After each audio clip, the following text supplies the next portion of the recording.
지난 11월 서울시청 앞 광장. 김장 문화제 행사로 사람들의 손길이 분주합니다. 분주한 손길 사이로 절임 배추가 보이는데요. 미리 소금에 절여진 절임 배추에 따로 씻을 필요도 없이 양념만 골고루 발라주면 금세 김치 한 포기가 완성됩니다. 덕분에 이제 마음만 먹으면 아무 때나 김치를 담가 먹을 수 있게 됐습니다. 다 절임 배추 다 절임 배추 왔잖아요. 여기에 주위 분들도 다 사서 드시는 것 같아요. 절임 배추. 내 주위는 거의 그런 것 같아요. 아파트에서 할 공간도 없고 씻을기도 너무 쉽고 또 새벽 일어나서 번거로우니까 절임 배추를 하면 바로 꺼내서 물만 빼서 하면 되니까 그게 참 편하더라고요. 이젠 김치하면 빼놓을 수 없는 절임 배추. 주부들의 손을 덜어주는 진짜 효자입니다. 그 편리함 때문에 많은 사람들이 찾고 있지만 한편으론 우려 섞인 목소리도 있었습니다. 대량으로 하니까 소홀히 씻는 것 같아. 근데 삐꾸름해서 다시 한번 와서 씻어서 물 빼고 하는 편이에요. 어떻게 씻어서 몇 번을 헹궜는지 모르잖아요. 사람들은 괜찮다고 그러는데 보면 깨끗하죠. 근데 그런 게 좀 걱정이 돼서. 절임 배추는 어떻게 판매되고 있을까? 서울에서 가장 큰 농수산물 시장을 찾았습니다. 안녕하세요. 배추 이거 파시는 거죠? 절임 배추에다가 절임 배추 두개 팔아. 아, 팔아요? 얼마예요? 3,000원. 이거는 9,100원. 절임 배추가 일반 배추보다 2배 이상 비쌉니다. 절임 배추는 박스에 한 4포기 정도 들어있는데 이거 그냥 크기가 좀 작죠? 많이들 사가세요? 이게 훨씬 많이 나가죠. 아무래도 요즘 다 직장 다니시고 편하시려고 하니까 절임 배추가 많이들 이제 선호하시고. 시장 한켠에는 따로 절임 배추 판매장이 마련돼 있을 정도였는데요. 이곳 절임 배추는 어떨까? 얼마예요? 이거 어저께 그저께는 이거 물건이 없어서 못 판다니까. 또 시약청에서 위생검열 해가지고 합격증이 등록이라고. 없어서 못 판다는 절임 배추. 위생 검사까지 합격했답니다. 의심을 안 해도 된다. 절임 배추의 소비가 많은 만큼 시장 상인들은 품질과 위생에 있어서 자신을 하고 있었습니다. 이번엔 대형마트를 찾아 절임 배추를 살펴보기로 했습니다. 여기 혹시 절임 배추는 어디 있어요? 네. 마트 한켠에 따로 마련돼 있는 절임 배추 코너. 가격표를 보니 시장보단 조금 비싸 보입니다. 절대로 세척하지 말라는 안내 문구도 보입니다. 하얀 건 없어요? 그런 거다 나왔어요, 오전에. 이거 그럼 한 박스에 몇 개 들어있어요? 아, 선생님 6포기 정도요. 저기요, 뭐 좀 여쭤볼게요. 예. 저거 배추 씻으면 안 되는 거야, 저기? 아니, 안 씻어도 돼요. 씻어가지고 다 절인 거기 때문에. 깨끗하게 세척이 된 건가요? 아, 그럼. 바로 담궈서. 네. 깨끗하니 믿고 구매하라고 한결같이 말합니다. 과연 절임 배추는 판매자들의 말처럼 믿고 먹어도 되는 걸까요?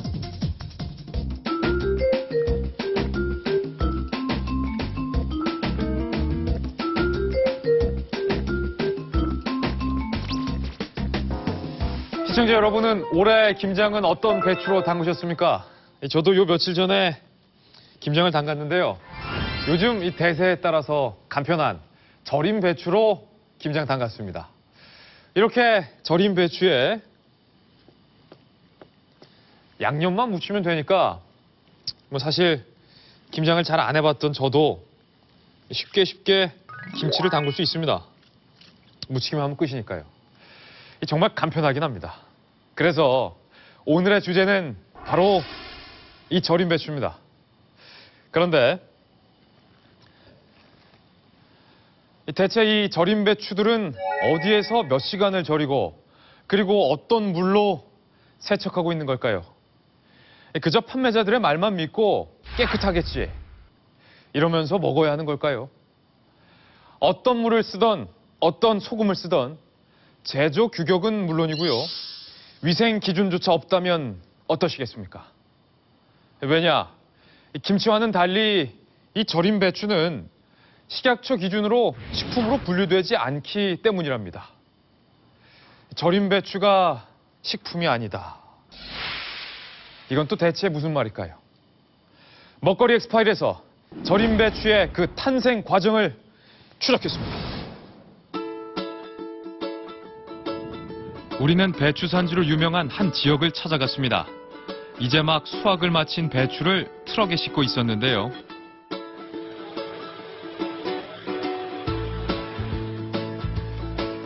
수확한 배추는 곧바로 절여진다고 합니다.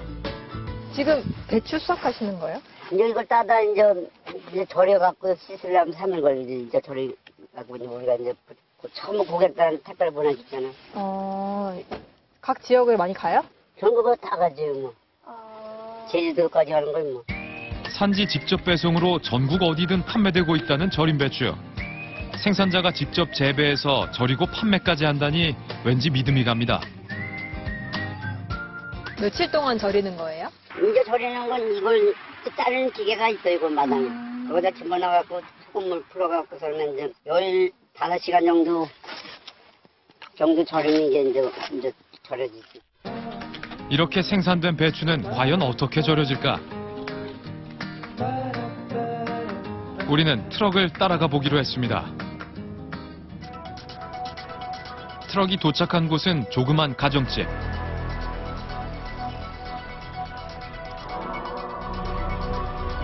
집 안으로 들어서자 절임 배추를 만드는 시설이 보입니다.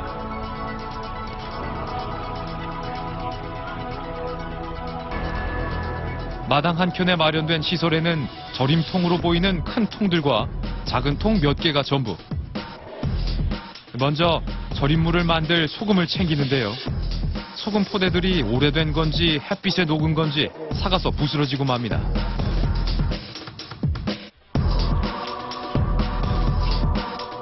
절이기 전 염도 조절을 위해 소금물을 만들어 놓습니다. 이때 물 위에 뭔가가 눈에 띕니다. 조금 전에 봤던 그 소금 포대 조각들입니다.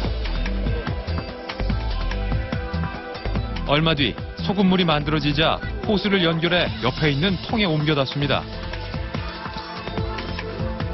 바로 이 통이 1차 절임을 위한 절임통이라고 합니다. 그런데 뭐 건져내는 거예요? 이거. 그때가 녹았잖아, 햇빛에. 햇빛에 녹아갖고 소금에 떨어지니까 여기 이게 뜨네. 한참을 건져냅니다. 김치에 들어가거나 그러진 않아요? 배추에 들어가거나 그러지 않아요? 안 들어가지. 이 부스러진 포대 조각들을 다 건져낼 수 있을지 의문스럽습니다. 이 물은 지하수예요? 이건 지하수. 물은 지하수. 지하수로 그러면 배추를 씻는 거네요, 한번. 그렇지, 지하수. 절임물을 만들고 나면 배추를 자르는 작업이 이어집니다. 예전처럼 힘들여 자르는 게 아니라 넣기만 하면 자동으로 잘라집니다.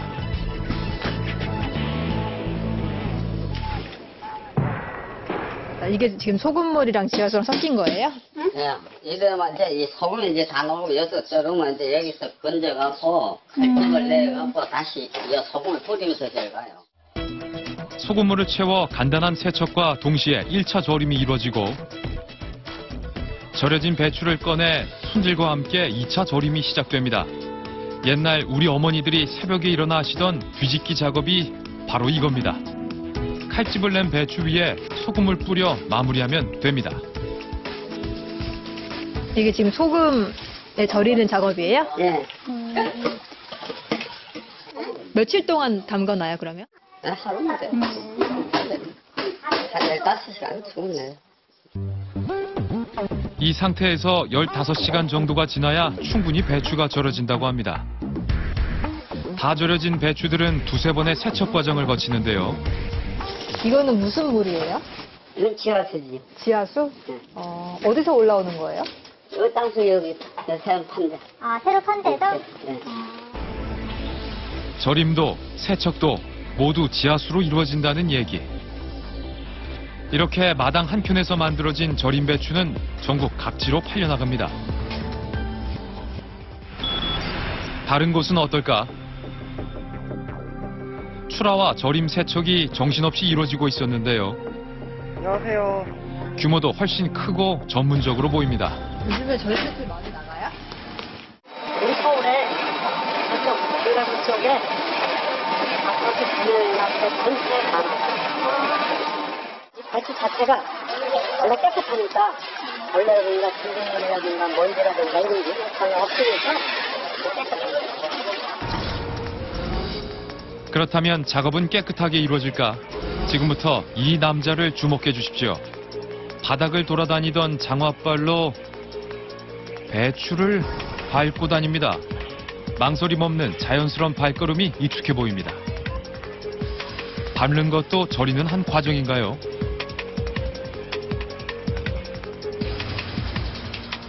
한꺼번에 많은 양을 절이다 보니 배추를 밟고 작업하는 건 어쩌면 당연한 일인지 모르겠습니다.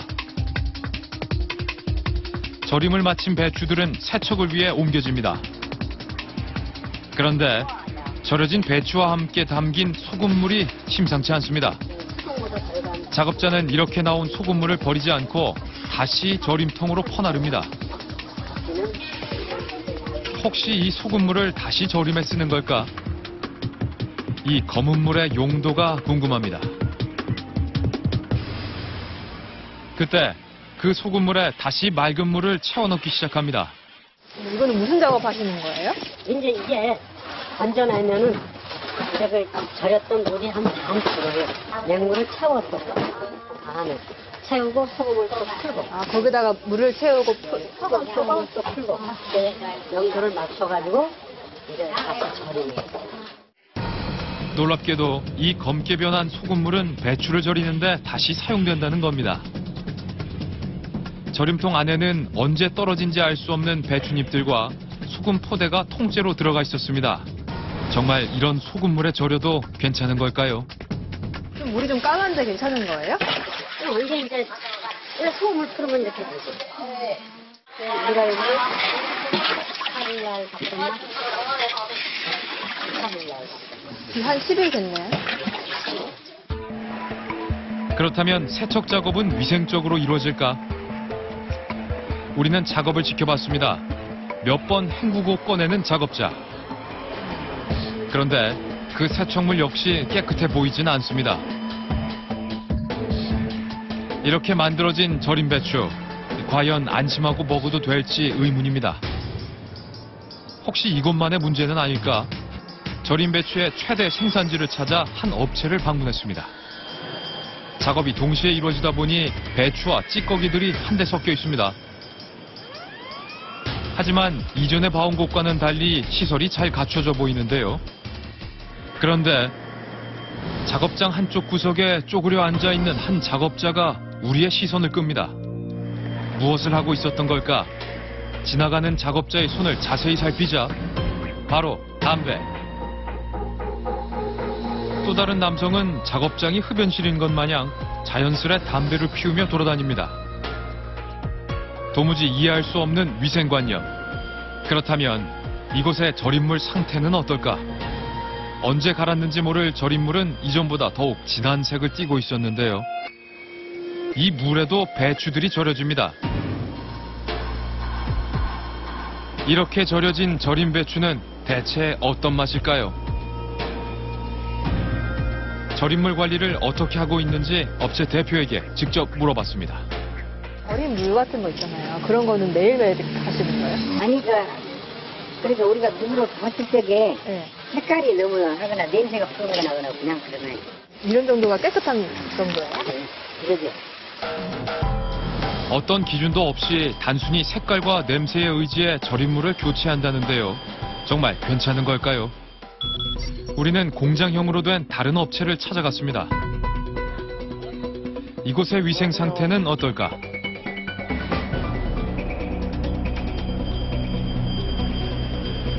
작업장을 들어서는데 익숙한 장면이 눈에 띕니다. 바로 절임 배추를 밟고 올라서 있는 작업자. 원래 절임 배추는 밟아야 제맛인가 보죠. 그렇다면 절임물은 제대로 관리되고 있을까? 대체로 며칠에 한 번씩 갈아주면 괜찮은 것 같아요. 평균적으로 한 15일 정도. 한 15일? 매일매일 가는데 못 써요. 그 소금 값하고 답이 안 나오죠. 15일에 한 번씩은 갈아주면 소금은 그리고 소금 그 자체가 건더기가 상하지 않는 거니까. 15일에 한 번 갈면 문제될 게 없다는 말. 과연 소비자들도 그렇게 생각할지 묻고 싶습니다. 염수를 계속 쓰는 것도 좀 있더라고요. 염수를 한 번 넣으면은 계속 쓰는 게 아니고 어쩔 수 없이 써야 돼요. 그거를 버릴 수가 없잖아요. 그러니까 저희도 한 일주일 간격으로 필터가 다 전화를 해줘요. 그러면 한 그거 가지고 일주일은 쓰는 거예요. 그렇죠. 그냥 저 염수를 바로 해갖고 바로 버려버린다고 하면 얼마나 많은 오염이 되겠어요. 환경 오염은 막았을지 모르지만 절임 배추의 오염은 막기 힘들 것 같습니다. 우리가 찾아갔던 업체들 대부분은 절임물을 재사용하고 있었습니다. 염수는 매일매일 갈아줘요? 가장 열흘에 한 번 다. 10일에 한 번씩? 평균적으로 한 15일 정도. 한 15일? 네, 거의 평균 다 그렇게 쓸 거예요. 며칠이에요? 한 달 정도 보관한다고 보면 돼요. 아, 배추는 괜찮은 거예요? 전혀 문제 없어요. 풍미가 되니까 상하는 것도 아니고. 게다가 절임물을 재사용하는 횟수와 기간도 제각각. 그래서 우리는 한 가지 실험을 해보기로 했습니다. 일주일간 하루에 2포기씩 24시간 동안 절임 과정을 거쳐봤습니다. 물론 물은 교환하지 않았습니다. 과연 재사용된 절임물들은 어떻게 변해갈까? 1일부터 7일까지 오염이 심해져가는 모습이 뚜렷하게 나타난 절임물. 재사용될수록 짙은 갈색을 띠었습니다. 7일만 재사용을 해도 상당히 오염이 되는 것을 눈으로 확인할 수 있었습니다. 이렇게 재사용된 절임물은 문제가 없을까? 염수를 재사용한다던가 또는 염수를 사용할 때 염분의 농도가 3% 이하로 된다던가 이랬을 때는 대장균군의 증식 속도가 대단히 빨라질 수 있기 때문에 염수 관리를 철두철미하게 하는 것이 무엇보다도 중요합니다. 절임물의 재사용은 대장균군의 증식을 일으킬 수 있다는 전문가의 말. 우리는 임의로 14개 업체의 절임 배추를 수거해 대장균군 실험을 의뢰하기로 했습니다. 절임 배추 시루는 수거 후 냉장 상태를 유지하여 24시간 내에 실험을 의뢰했습니다. 과연 14개 업체의 절임 배추 위생 상태는 어떨까? 판매자들의 말처럼 아무 문제가 없을까요? 하지만 실험 결과는 놀라웠습니다. 14개 업체의 절임 배추 중 13개에서 대장균군이 검출됐고 그중 무려 4,200마리나 되는 곳도 있었습니다. 대장균군 수치가 검출된 것은 13개 제품이 검출이 됐습니다. 씻고 절이는 그 가공 처리를 한 그 제품이었기 때문에요. 그 제품에서 1000이라든가 2000이 넘는 수치가 있다라고 하는 것은 좀 위생에 좀 문제가 있다라고 볼 수가 있습니다. 위생에 구멍이 뚫려버린 절임 배추. 이유가 뭘까? 우리는 한 제보자로부터 그 이유에 대해 들을 수 있었습니다. 이 절임 배추라고 하는 거 있지 않습니까? 이게 우리가 알고 있는 것처럼 우리가 먹는다라고 해서 이게 식품이 아니라는 거죠. 식품이 아니다 보니까 어떠한 관리 항목이 없다라는 거죠. 사실 확인차 우리는 식품 기준과 규격이 명시된 식품 공전에서 절임 배추 항목을 찾아봤습니다. 제보자의 말대로 절임 배추 항목은 어디에서도 찾아볼 수 없었고 그나마 유사 항목인 절임 식품류에도 절임 배추는 포함되지 않았습니다. 원료 배추를 단순히 염장해서 김치의 그 원료로 사용되는 경우에는 가공식품이 아닌 그 농산물로 분류될 수 있겠고요. 또 문제는 물도 어떤 걸 사용해도 제재할 수 있는 것이 아무도 그것도 없어요. 과연 상수를 썼느냐 아니면 지하수를 썼으면 정말 음용시설이 깨끗하고 수질 조절해가지고 이상염물을 썼느냐. 과연 제보자의 말은 사실일까? 우리는 절임 배추에 어떤 물이 사용되는지 확인해 보기로 했습니다. 안녕하세요. 전화드렸었는데 내려오고 계신다고. 업체 안으로 들어서자 수북히 쌓여있는 배추와 포장용 박스가 업체의 규모를 짐작케 하는데요. 주문량이 많은 듯 쉼없이 작업이 이루어집니다. 그런데 잘린 배추와 함께 작업자의 발이 담겨진 절임물. 하도 보니 이젠 새삼스럽지도 않습니다. 그렇다면 마지막 작업을 담당하는 세척수는 수질 검사를 완료한 깨끗한 물일까? 물은 어떤 물이에요? 이거는 지금 여기 이거 대구에서 이 기름은 사람이 없어요. 계곡물에. 그래서 전혀 뭐 오히려 지하수로 깨끗해요. 계곡물 검사 같은 거 안 해도 돼요? 아, 계곡물은 검사 자연정화돼가지고 더 좋은 겨. 오히려 지하수는 오염이 돼도 계곡물은 자연정화가 돼서 오염이 안 된다. 수질 검사를 위해 물을 수거했습니다. 그리고 계곡물의 상태를 확인해 보기로 했습니다. 계곡물 갖고 온다는 거는 어디? 지금 이렇게. 이게 계곡물이에요? 네, 이게 저 왜 산속에서 우리 끌고 온 거지.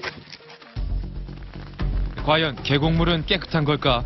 주인을 따라 산으로 향했습니다. 30분쯤 산을 오르자 산 중턱에서 절임 배추에 쓴다는 계곡물을 만날 수 있었습니다. 자연 정화 효과인지 보기엔 깨끗해 보입니다. 딱 봤을 때 더러 보이거나 그렇진 않은데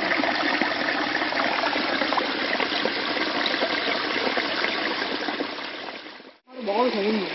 아, 그럼 얼마나 먹어야 돼? 이게 제일 깨끗한 물이니까 오히려 지하수용으로 더 깨끗한 거야, 이게. 지하수는 예를 들어 저런 길거리에서 파면은 온갖 필요가 유입해서 들어가잖아. 근데 이거는 그런 게 없는 거야. 하지만 계곡물은 비나 눈이라는 환경에 따라 수질이 변할 수 있을 터 주인도 알고 있는 듯 했습니다. 작년에 눈이 왔는데 시커물이 여기 아침에 왔더니 시커물이 들어온 거야. 그래가지고 저쪽 집에서 또 물을 꽁꽁 들여가지고 여기까지 끌어왔다니까. 눈으로는 깨끗해 보이지만 수질 검사도 받지 않은 물로 과연 절임 배추를 만들어도 안전한 걸까? 제법 규모가 큰 곳에서도 이런 상황이라면 가정집에서 이루어지는 소규모 업체의 상황은 더욱 우려스러웠습니다. 마당에서 마지막 포장 작업이 한창입니다. 여기는 무슨 물 쓰세요? 요새 아, 샘물? 요새 그 지하수가 좋아요? 네, 좋죠. 유명하죠. 왜요? 아니, 여기 물은 원래 알아도 그래요?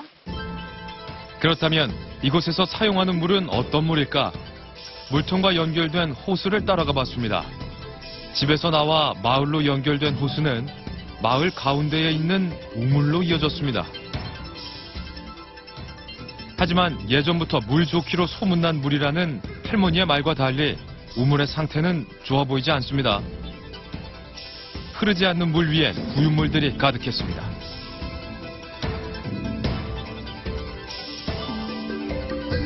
마침 지나가는 주민을 만나 우물에 대해 물었습니다.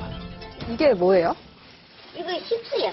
식수? 먹는 시암인데 옛날에는 이 돈을 다 이물만 먹고 살았어. 난 이제 집에가 전부 지하수를 타갖고 하고 향수도 물이 들어있고 이러면 안 먹어요. 아, 이건 안 먹어요? 응. 저런 배차 넘어도 전기를 물을 달아간 거. 이제 더 이상 식수로 사용하지 않는 방치된 우물이었던 겁니다. 주변엔 물이끼들만 가득했습니다. 이 물 역시 수질 검사를 맡겨보기로 했습니다. 혹시 우물의 심각성을 알고 있을까? 우리 좋아요, 우리 물은. 물이 좋아요? 네, 살아있지. 근데 지하수 쓸 때 이렇게 여과 같은 건 안 해요? 필터 같은 거? 필터는 없어요. 아, 필터는 없어요? 근데 다 웃겨. 근데 저기 거 지하수 같은 거 써도 상관없어요? 그런 거게 저 물을 떠다가 거기서 조금만 떠갖고 간대요. 여기서. 옛날부터 다르게 물이라.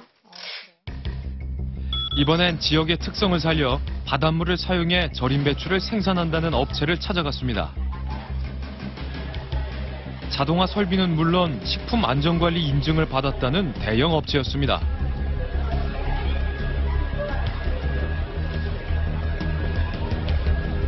그렇다면 이곳에서는 수질 검사를 마친 깨끗한 물을 사용하고 있을까?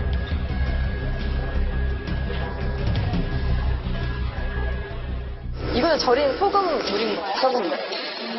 해수물, 바다. 아, 바닷물? 정제해서 들어오고. 이제 버릴 건 이거죠. 실제로 공장 앞은 바로 바다. 먼 바다와 연결돼 보이는 호스가 펌프와 연결돼 있었고 펌프에서 호스는 다시 공장으로 향하고 있었습니다. 해수 수질 검사 따로 있어요? 지하수 검사? 해수는 없어요. 해수는 어디 해무기 해수 수치는 없어요. 그럼 그건 어떻게 검사해요? 그것은 다른 양식장이나 그런 데도 그 정화 처리를 미생물 처리하는 게 잘해요.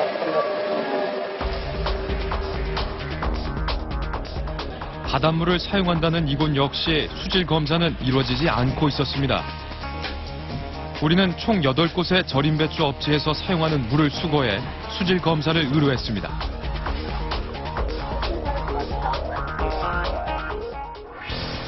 그 결과 8개의 시료 중 2개의 물이 먹는 물 기준에 부적합한 물로 나타났습니다. 그곳은 바로 지하수보다 깨끗하다던 계곡물을 사용한 업체와 이끼가 낀 우물물을 사용했던 소규모 업체였습니다.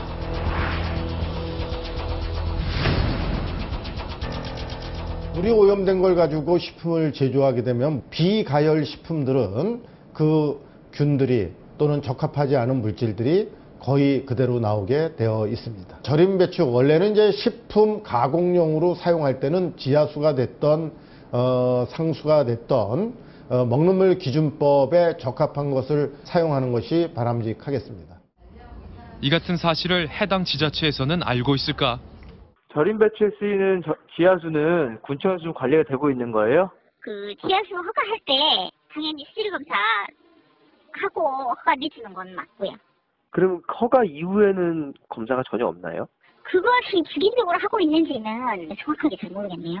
절임 배추가 식품이 아니다 보니까 규제 조항이나 이런 게 신고 허가제도 아니라서 이제 그런 부분이 있죠. 우리는 절임 배추와 물의 시험 결과를 가지고 해당 업체들을 찾아갔습니다. 먼저 절임 배추에서 가장 많은 대장균군이 검출된 업체. 기억하십니까? 깨끗해 보이는 내부 환경과 절임 배추를 위한 시설은 갖추고 있었지만 작업자는 배추와 함께 절임통에 들어가 있는가 하면 자동화된 세척기에 의존해 세척 작업을 소홀히 하던 업체. 대체로 며칠에 한 번씩 갈아주면 괜찮은 것 같아요. 평균적 한 15일 정도. 15일? 15일에 한 번씩은 갈아주면 소금은 그리고 소금 자체가 균들이 상하지 않는 거니까. 절임물을 15일간 사용한다던 이 업체. 과연 어떻게 해명할까?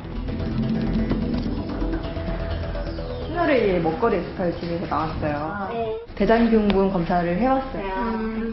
여기 업체에서 약간 높은 대장균 저희가 그게 나와서 네.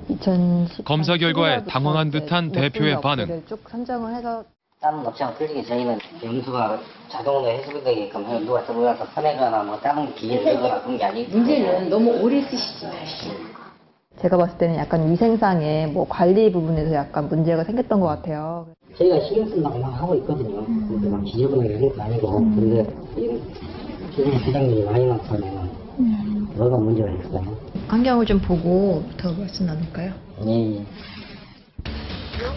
전문가와 함께 다시 한번 작업장의 위생을 점검해봤습니다. 입구엔 배추들이 아무렇게나 널브러져 있고 작업이 한창인 내부 작업장 역시 남은 배추 찌꺼기들이 곳곳에 눈에 띕니다.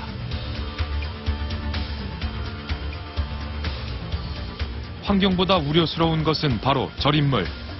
정화시설이 있다곤 하지만 15일간 사용해온 절임물은 오염을 피하기 어렵습니다.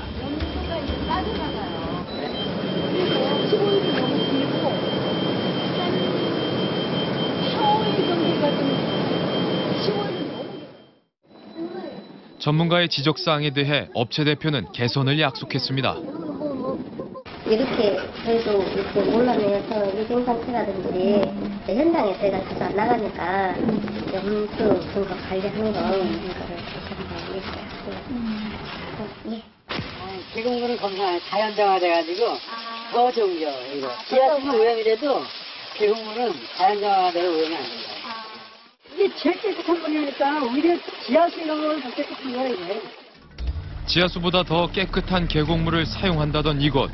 하지만 검사 결과 먹는 물에 부적합했습니다. 결과를 가지고 다시 찾아갔습니다. 저희는 저희는 채널A의 먹거리 스타일이라는 팀이고요. 수질 같은 거는 검사를 하지 않고 사용하는 부분도 있고. 그거는 나중에 이제 인정하는 부분인데 내가 유기농 기사 자격증을 갖고 있어.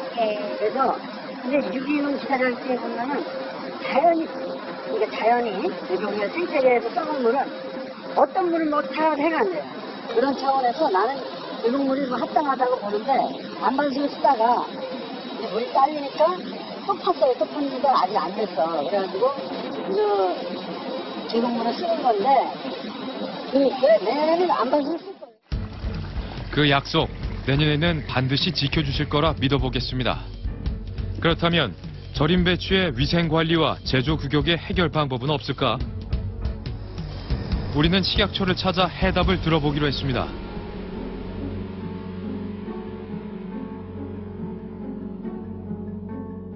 최근 절임 배추에 대한 수요가 증가하고 있고 또 전문적으로 이를 제조해서 공급하는 업체들도 늘어나고 있어서 위생관리가 필요하다는 부분에 대하여 저희가 연구사업을 통해 그 관리 방안을 마련하고자 합니다.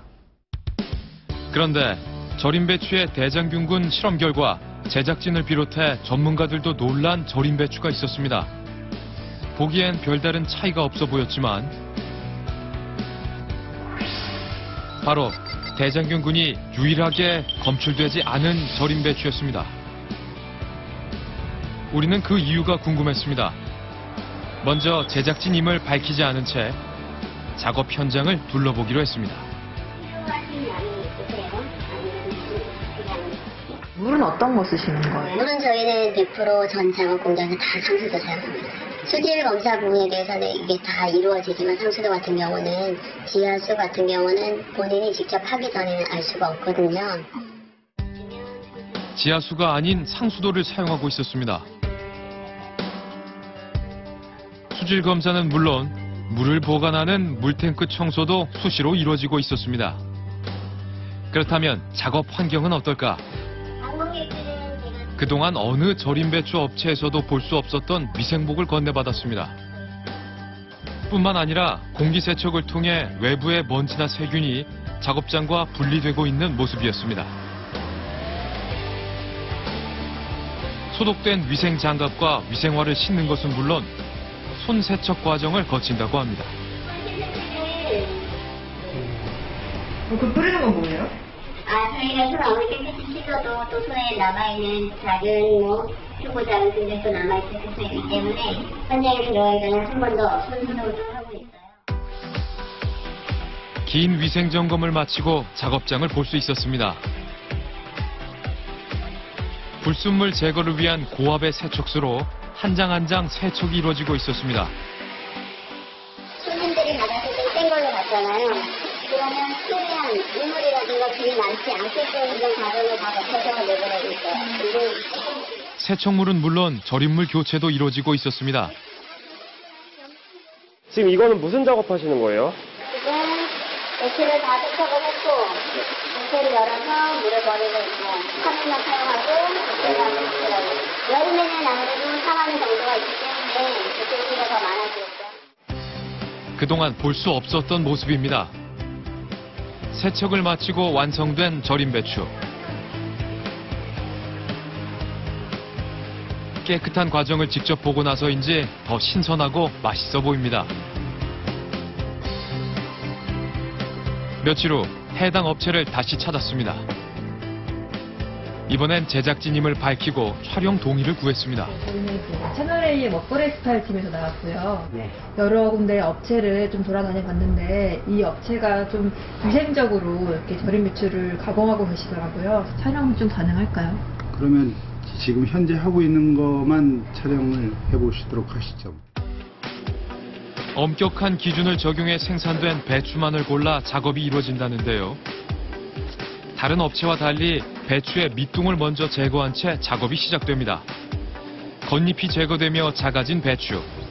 버려지는 부분이 많음에도 이 방법을 지키는 이유가 있다고 합니다. 흙이나 오염이 묻어서 들어오는 것을 1차적으로 방지를 하고 있습니다. 덕분에 자르기만 했음에도 밑둥부터 잎까지 깨끗한 상태를 유지하고 있었습니다. 잘린 배추는 흙이나 불순물이 최소화돼 1차 절임 과정의 절임물은 비교적 깨끗하게 유지할 수 있습니다. 또 소금 작업은 뿌리 부분에만 이루어져 물러지지 않고 잎까지 아삭함을 유지하고 있었습니다.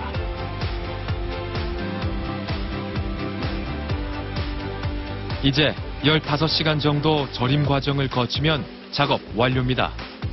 이 절임물은 2번, 많게는 3번까지만 사용한다고 합니다.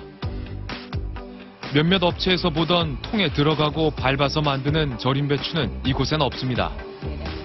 위생 기준이 없는데도 이렇게까지 하는 이유가 뭘까? 사람들이 이거를 먹는다라고 생각하면 균이 없어지는 게 우선이라고 생각을 하세요. 청결만큼은 최대한 깨끗하게 하고 있어요.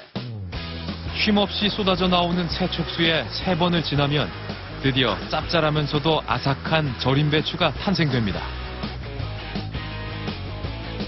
의심과 우려 섞인 절임 배추가 아닌 보지 않아도 믿을 수 있는 절임 배추.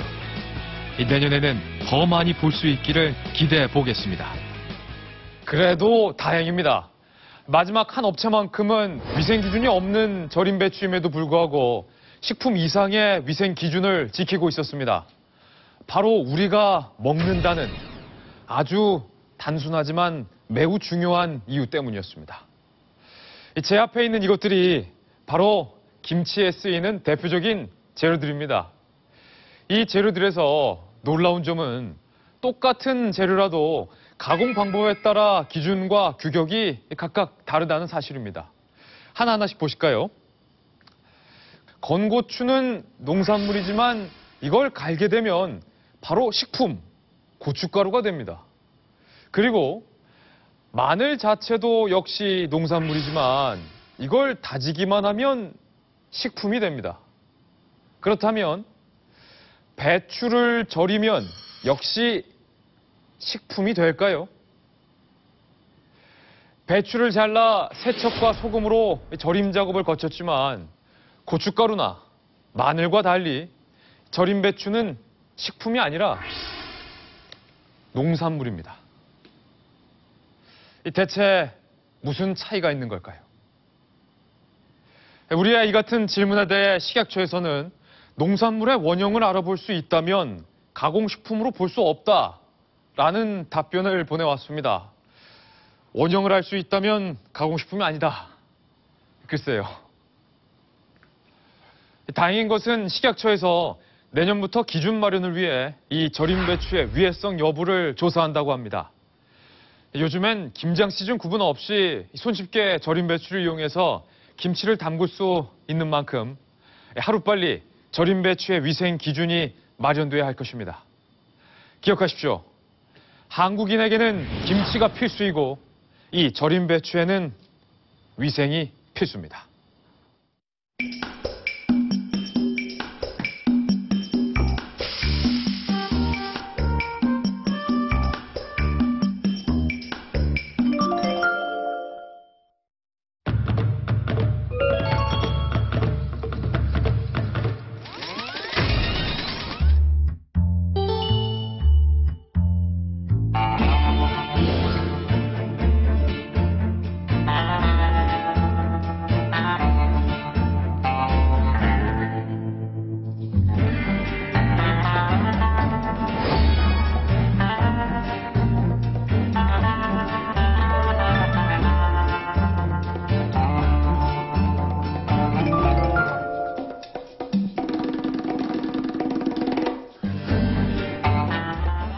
실생활에 플러스가 되는 정보만을 엄선해서 전해드리는 엑스플러스. 오늘은 특별히 제가 스튜디오가 아닌 밖에 나와 있습니다. 제가 서 있는 이곳은요, 알록달록한 색깔의 과일들이 가득한 생과일 주스 카페입니다. 역시 겨울철 비타민 충전엔 과일이 제격이죠.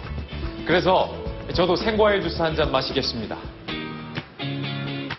사장님 안녕하세요. 저는 키위 바나나 주스 주세요. 사장님, 그 껍질도 버리지 말고 따로 좀 담아서 줄 수 있어요? 네. 제가 왜 이 껍질까지 챙겨달라고 했을까요? 과일을 먹게 되면 을의 쓰레기통으로 향하게 되는 이 껍질.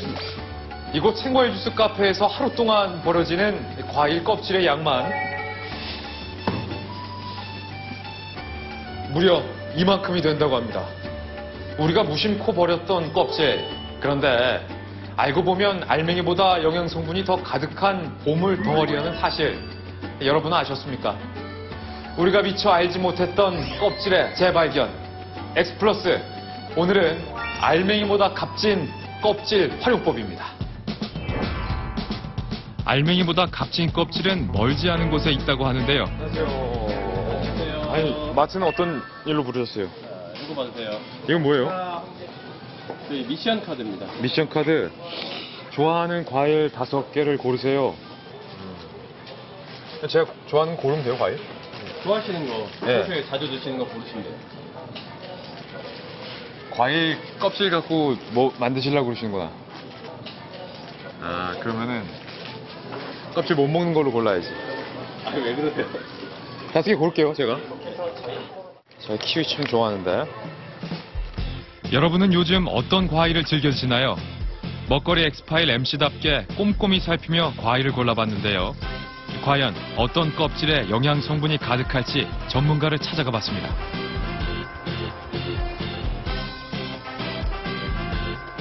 안녕하세요. 먹거리 엑스파일의 김진 기자입니다. 안녕하세요. 반갑습니다. 박민재 채소 소믈리에입니다. 자, 이 중에서 혹시 오늘 요리의 주인공도 있나요, 혹시? 네, 그러니까 오늘은요, 키위하고 귤이 특히 껍질에 많은 항산화 물질과 비타민을 포함하고 있거든요. 그래서 예. 오늘은 키위하고 귤로 한번 맛있는 요리를 만들어 보도록 하겠습니다. 첫 번째 요리할 과일 껍질은 바로 비타민의 대명사 귤입니다. 귤 껍질이 몸에 좋다는 말 한 번쯤 들어보셨을 텐데요. 어떤 영양소 때문인 걸까요? 귤은 껍질 부분의 약성이 가장 큽니다. 이제 동의보감을 찾아보면 신선한 귤 껍질을 귤피라고 하는데 오래된 귤 껍질을 진피라고 해서 약으로 많이 썼죠. 동의보감에 따르면 귤 껍질은 위와 장을 편안하게 하고 가래와 기침을 치료한다. 또 부욕감을 없애고 소변을 잘 나가게 한다. 이렇게 기록되어 있습니다. 특히 이제 껍질에 비타민C도 많고 식이섬유는 과육보다 4배 정도 많기 때문에 다이어트나 장을 건강하게 하는데 많은 도움이 된다고 볼 수 있습니다. 그래서 귤 껍질을 이용한 음식도 생겨났죠. 귤 껍질을 얇게 잘라 말린 후 프라이팬에 살짝 볶아주면 추운 겨울 먹기 좋은 귤 껍질 차가 완성됩니다.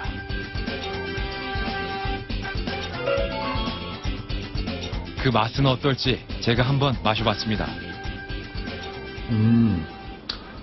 저는 떫은 맛이 날 줄 알았는데 떫은 맛은 잘 안 나고요. 네. 일단 기본적으로 차라 되게 맑은 맛인데 맑은 맛 끝에 이 귤 향이 계속 배어나는 느낌. 그래서 입안에서 계속 오랫동안 귤 향이 지금 살짝 맴도는 그런 느낌이 나는데 좋은데요? 향기로운데? 그 겨울에 드시면은 감기 예방에 아주 좋아요. 귤 껍질로 만든 잼도 빠질 수 없습니다. 식빵에 발라 먹으면 겨울철 아이들의 영양 간식으로도 손색 없습니다. 껍질 활용법, 여기까지는 들어보셨을 수도 있는데요. 자, 지금부터가 진짜 시작입니다. 다음 활용할 재료는 털이 보송보송한 키위 껍질입니다. 영국 왕립의학협회가 발표한 자료에 따르면 키위 껍질은 항산화력이 높고 알레르기를 방지한다고 하는데요. 거기에 식중독균에 대한 저항력도 높일 수 있다고 합니다. 비타민C가 가득한 알맹이가 있고요. 껍질에는 항산화 성분이 알맹이보다 3배나 많다는 겁니다. 아무리 그래도 키위 껍질을 먹는다는 게 상상이 되지 않습니다. 키위는 껍질에 털도 있고 네. 벌거든요. 그렇죠. 근데 이걸 먹을 수 있어요? 만약에 이 털이 조금 이제 부담스러우신 분들은 잘 닦아가지고 털을 조금 떼어내거나 아니면은 골드 키위가 있어요. 오늘 네. 골드 키위를 골라오셨거든요. 껍질이 부담스러우시다면은 골드 키위를 선택하셔서 드시면 좋습니다. 방법은 간단합니다. 키위를 얇게 잘라 그냥 말리기만 하면 키위 칩이 완성된다고 합니다. 이렇게 얇게 썰면 실내에서 한 며칠 정도 말리면 돼요? 한 이틀 정도, 요즘엔 이틀 정도만 말리셔도 되는데요. 이제 겨울이니까 아무래도 실내가 건조하잖아요. 그래서 빨리 마르는데 실내에서 말리실 때는 이제 밑부분이 이렇게 딱 닿게 하시는 것보다 약간 망이나 이런 데 올려가지고 밑에까지 바람이 잘 통하게 놓으시면 좋아요. 말리면 이제 어떻게 되나요? 다 마르면? 다 마르면 이렇게 이 상태가 되는데요. 예. 제가 건조기를 이용해서도 말려보고 그다음 실내에서도 말려봤거든요. 예. 근데 크게 다르지 않게 그러네요. 지금 칩이 나오더라고요. 건조하게 지금 말라있고 둘이 지금 건조기랑 실내에서 말린 건데 크게 차이가 안 나요. 네. 이런 K칩 같은 경우에는 오히려 껍질하고 같이 말리셔야지 훨씬 식감도 좋고 모양도 잘 유지가 되고요. 오히려 더 식감이 좋아요. 그래요? 네. 그러면은 이 알맹이의 비타민과 또 이 껍질에 있는 항산화 성분을 같이 먹게 되는. 네.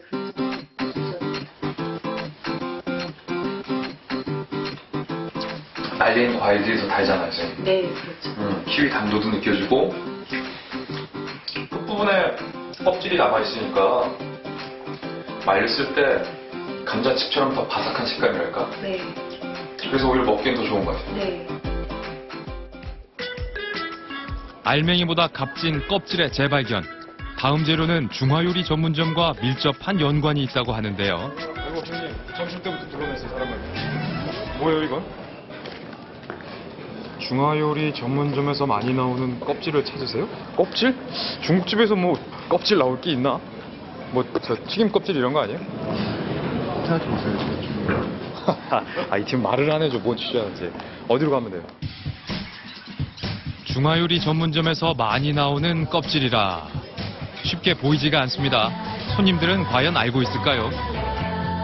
좀 여쭤볼게요. 먹거리 엑스파의 김진 기자인데요. 중화요리 집에서 많이 나오는 껍질은 뭐가 있을까요? 껍질이요? 네. 아무래도 홍합 많이 들은 거 홍합 껍질이 제일 많이 나올 것 같아요. 홍합 껍질? 네. 양배추나 뭐 대파 정도? 양배추나 대파? 네. 아무래도 주방에 들어가 봐야 할 것 같습니다. 조리 준비로 분주한 주방. 그런데 주방 한켠에서 저의 눈에 포착된 것이 있었습니다. 오랜 시간 한자리에 머물며 작업에 몰두하고 있는 한 남자. 저 껍질 알 것 같아요. 껍질 알 것 같아요. 들어가 보시죠. 여러분은 아시겠습니까? 안녕하세요. 선생님 안녕하세요. 안녕하세요. 먹거리 엑스파의 김진 기자입니다. 네. 예. 지금까지 다 까신 양파 껍질이에요? 네. 바로 양파 껍질. 하루에 양파 껍질 한 얼마 정도 까세요? 저희 한 3망 정도 깝니다. 3망 정도면은 상당히 많은 양이죠? 네, 좀 많은 양이죠. 껍질에 효능이 있다, 거나 몸에 좋다, 뭐 맛있다, 뭐 이런 얘기 혹시 들어본 적 있으세요? 있어요. 처음 들어보는데 이거. 처음 들으세요? 네. 제가 오늘 이 껍질 좀 가져가도 될까요? 아, 예, 그러세요. 이거 다 버리시는 거죠? 네, 제 거의 버리는 거니까. 네. 자, 고맙습니다. 네. 진짜 많네요. 양파 껍질. 중국집에서는 양파 껍질이죠.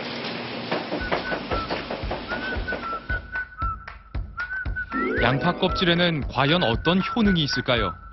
양파의 본고장인 무안군청과 여러 연구기관의 자문을 구한 결과 양파 껍질의 놀라운 효능에 대해 알 수 있었는데요. 양파에는 강력한 항산화 성분인 퀘르세틴이 함유되어 있습니다. 그런데 가장 안쪽 알맹이보다 껍질에 무려 30배가 넘는 퀘르세틴이 함유되어 있다고 하는데요. 한 연구에 따르면 인체의 위암세포를 양파 껍질을 농축시킨 추출물에 배양시킨 결과 위암세포가 무려 96%나 억제됐다는 결과를 내놓기도 했습니다. 양파 껍질의 효능은 여기서 끝이 아닙니다. 이 퀘르세틴은 혈중 지질 수치를 개선해서 동맥경화의 위험을 낮춰주고 또 혈압을 낮추는 등의 건강에 유익한 동맥경화 예방 효과를 나타내게 됩니다. 그래서 이 양파의 껍질을 드시게 되면 이 퀘르세틴의 건강 효과를 누릴 수가 있습니다. 그렇다면 양파 껍질을 어떻게 먹어야 할까요? 안녕하세요. 먹거리 엑스파의 김진 기자입니다. 예. 살림의 고수시라고 해서 찾아왔는데. 네, 어서 오세요. 보자. 뭘 말리고 계셨어요? 네. 이게 뭐예요? 양파 껍질 말리는 중이거든요. 양파를 말리면 이렇게 되는구나. 네. 예. 제가 평소에 양파 껍질이 좋다고 그래가지고 네. 물 끓일 때 넣어서 차처럼 자주 마시고 있어요. 양파 껍질 차요? 네. 한번 볼 수 있을까요, 제가? 네, 한번 드셔보세요. 예. 아, 이게 양파 껍질을 달여 만든 차군요. 네.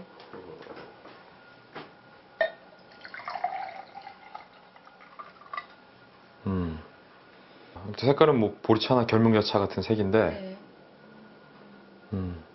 향도 뭐 그렇게 진하진 않고요.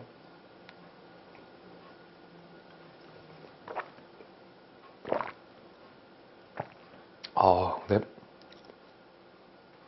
양파의 매운맛은 없는데 입에는 되게 쓰네요. 네. 이거 어떻게 해서 드시게 되셨어요? 인터넷 찾아보니까 양파가 이 속보다는 겉껍질에 더 영양가가 많다고 하더라고요. 그래서 퀘르세틴인가 그런 항산화 성분도 굉장히 많이 들어있다고 해서 그때부터 먹게 되었어요. 다이어트에도 좋다고 하더라고요. 만드는 방법은 간단합니다.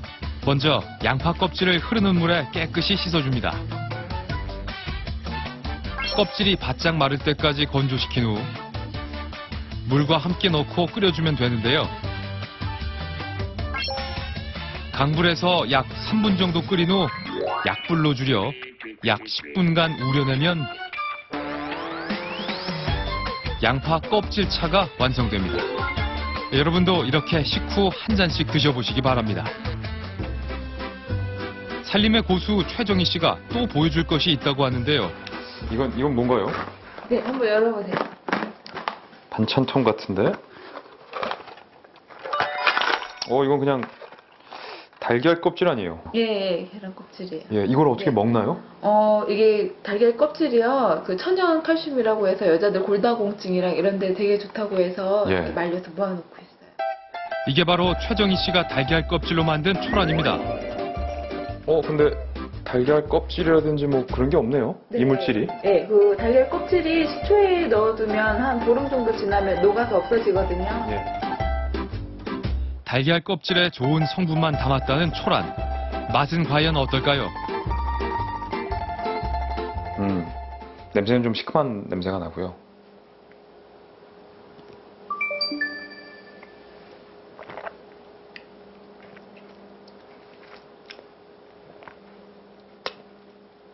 쓰고요. 네.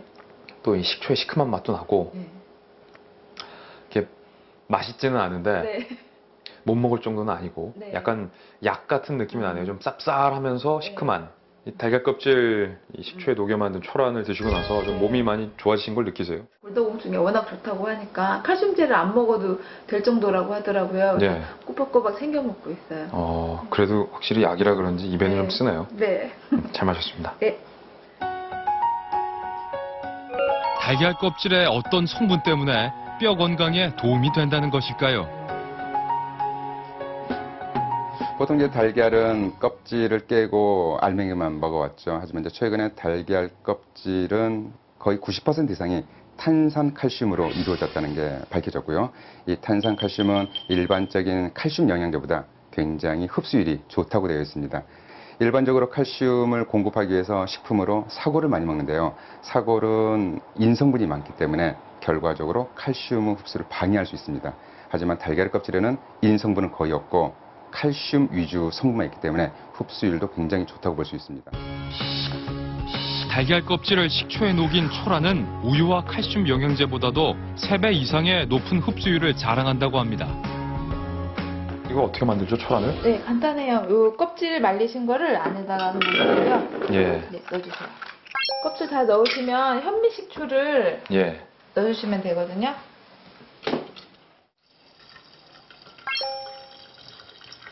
계란이 완전히 푹 잠길 정도로 이렇게 담그면 네, 되겠네요. 네. 예. 그리고 그래서 그냥 밀봉해서 네. 보관하시면 됩니다.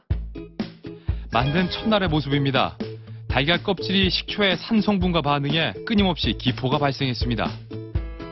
그리고 하루 이틀이 지나고 보름이 되자 껍질에 흰 막만 남은 채 거의 다 녹아버렸습니다. 채로 달걀 껍질에 찌꺼기를 걸러준 후 액체만 따로 담아내면 칼슘 성분 가득한 초란이 완성되는 것입니다. 소주 한 잔 분량이 칼슘의 1일 섭취량으로 적당하다고 합니다.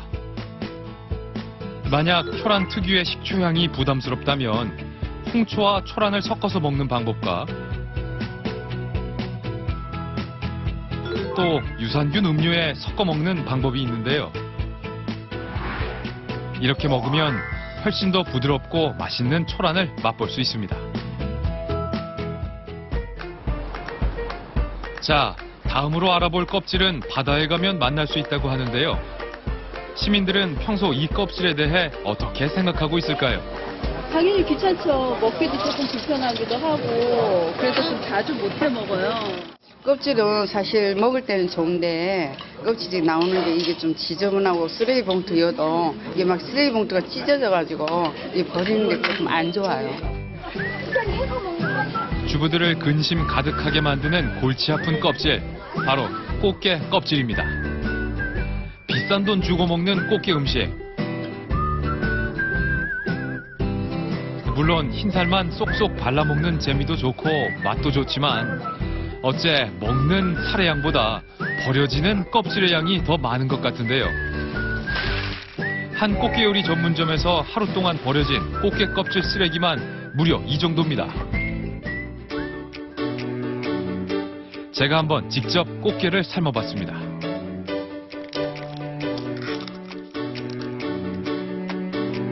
그리고 꽃게의 살과 껍질을 따로 분리해봤는데요.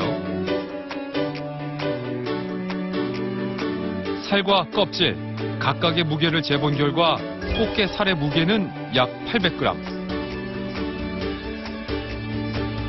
반면 껍질의 무게는 약 1.2kg으로 버려지는 껍질의 양이 더 많았습니다. 그렇다면 영양면에선 어떨까요? 안녕하세요. 꽃게 껍질에 대해 연구해온 전문가를 만나봤습니다. 꽃게에는 아스타잔친이라고 하는 붉은색 색소 성분이 있는데 논문에 발표된 결과에 의하면 살 부위보다 껍질 부위에 아스타잔친 성분이 한 40에서 50% 정도 더 많이 포함되어 있다는 발표 자료들이 보고되고 있습니다. 지방 간 세포에 꽃게 껍질에 아스타잔틴 성분을 투여 처리한 결과 지방간 세포를 20% 억제시켜줬다고 합니다. 뿐만 아닙니다. 이 성분은 강력한 항산화 작용이 있을 뿐만 아니라 염증을 억제하고 그리고 눈에 있는 그 상피 세포를 보호를 하는데요. 그래서 망막 보호 효과가 있어서 그 눈을 보호하는 효과도 있습니다. 아무리 건강에 좋다지만 꽃게의 딱딱한 껍질을 어떻게 먹을 수 있을까요? 안녕하세요. 먹거리 엑스퍼의 김진 기자입니다. 박종숙 요리 연구가를 만나봤습니다. 선생님, 저도 사실은 이 꽃게나 새우 같은 거 되게 좋아하거든요. 네. 근데 먹고 나서 등껍질 같은 거는 사실은 그냥 다 버리거든요. 음식 쓰레기인데. 그런데 또 많은 분들은 여기에 좋은 성분들이 많이 있다고 하니까 좀 딜레마가 생기는 거예요. 이거를 우리가 튀기면 예. 굉장히 바삭바삭해지고 아주 고소한 맛이 나서 아주 훌륭한 요리가 될 수 있어요. 등껍질도요? 네. 한번 직접 보시죠, 그러면. 네, 한번 만들어 보죠. 네. 꽃게 껍질 튀김을 만들 재료입니다.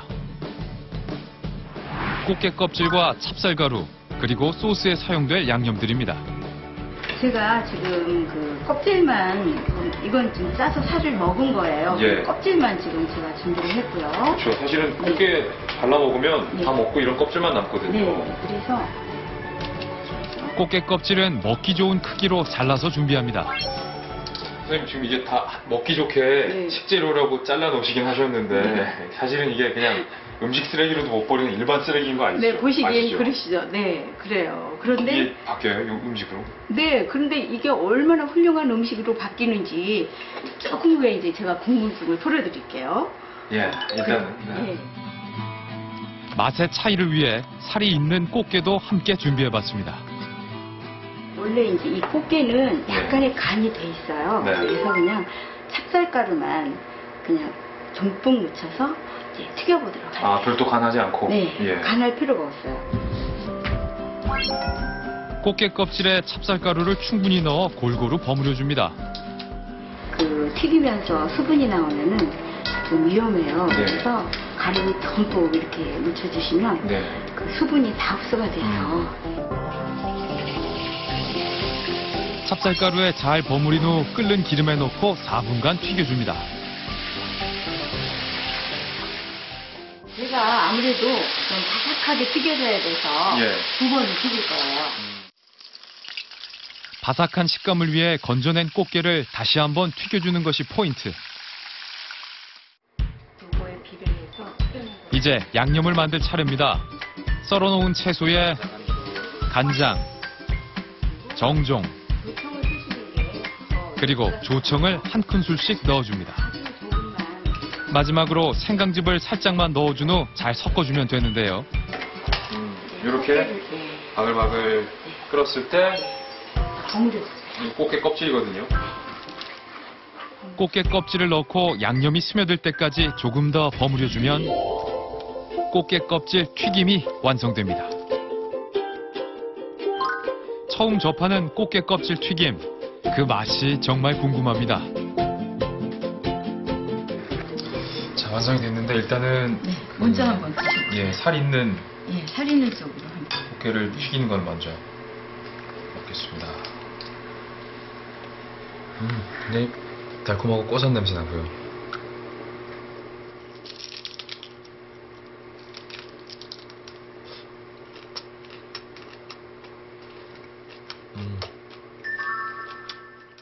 그리고 이 껍질이 바삭바삭하고 네. 고소하니까 이제는 껍질만 튀긴 네. 건데 아직도 의아해요. 이게 먹을 수 있는 건지.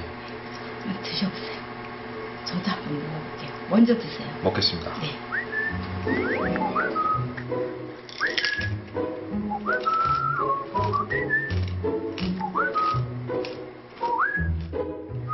예상보다 훨씬 많이 부드러워졌고요.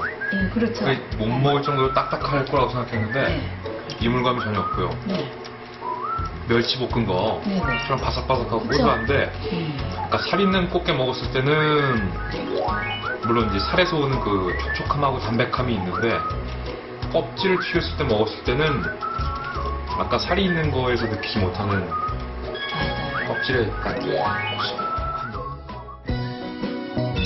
또 말린 꽃게 껍질은 건조새우, 다시마, 멸치, 무, 당근 등과 함께 믹서기에 넣고 갈면 천연 조미료로 변신하는데요.